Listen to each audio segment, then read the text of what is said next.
Hi everyone. आज मी तुम्हाला माझं सकाळचं रुटीन शेअर करते. तर मी सकाळी काय करते, चहा तर मी घेतेच, चहा नाही सुटणार माझा. पण त्याच्या आधी ना मी आवळ्याचा ज्यूस घेते. आता आवळ्याचा ज्यूस घेण्याचं कारण ते पण की माझं 1-1.5 महिना झाला खूपच हेअरफॉल होत होता आणि खूप अशक्तपणा पण वाटत होता. तर म्हटलं चला आता काहीतरी आपल्याला आपलं स्वतःसाठी तरी थोडाफार वेळ काढावा लागेल आणि काहीतरी उपाय करावाच लागेल. तर त्याच्यासाठी बेस्ट म्हणजे आवळ्याचा ज्यूस मी सुरू केले घ्यायला. तर याचा एवढा छान रिझल्ट आला आहे मला. गेले 15-20 दिवस झाले मी घेते. तर माझे केस गळती खूपच म्हणजे इतका फरक जाणवला मला.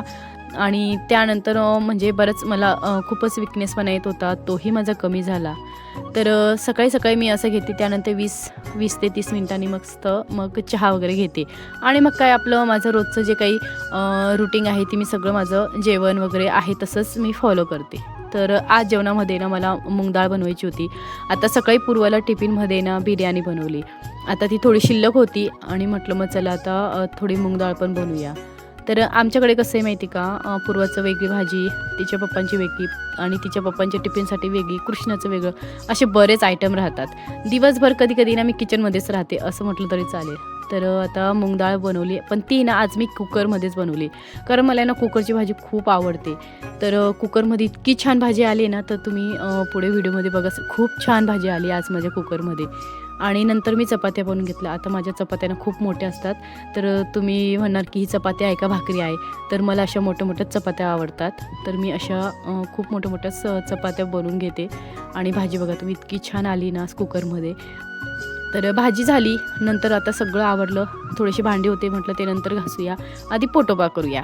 आता पोटोबा वगैरे करायचा म्हटला तर कृष्णाला म्हटलं चल बाबा तू पण माझ्यासोबत जेवायला ये. तर नको म्हटला, मला भूक नाही असं. कारण त्याने त्याच्या पप्पांसोबत थोडंसं नाश्ता केला होता.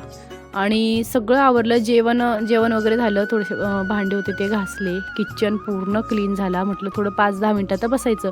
मग आमच्या महाराजला लगेच भूक लागली. तर म्हटलं आता याला काय बनवायचं. तर मी सकाळी मग थोडीशी मसूर डाळ घातली होती. आता त्याला कधी काय करते, मूग डाळचे आप्पे बनवते, कधी सगळ्या डाळी मिक्स करते आणि त्याचे आप्पे बनवते. तर आज फक्त मसूर डाळचे आप्पे बनवायचे होते आणि इतके छान, इतके कुरकुरीत झाले ना, खूपच छान आले. तर मसूर डाळच्या आप्पेमध्ये काही नाही, फक्त वर थोडीशी फोडणी घातली. आणि माझ्याकडे आता भाज्या वगैरे काहीच नव्हत्या म्हणून मी काही नाही घातल्या. पण त्याच्यामध्ये गाजर, काकडी हे सगळं काही असं घातलं ना, बीट, ह्या भाज्या पण घालून इतके छान आप्पे येतात ना मसूर डाळीचे. सेम मूग डाळीचे आप्पेसारखे हे आप्पे करायचे. पण इतके म्हणजे कृष्णाला तर खूपच आवडले.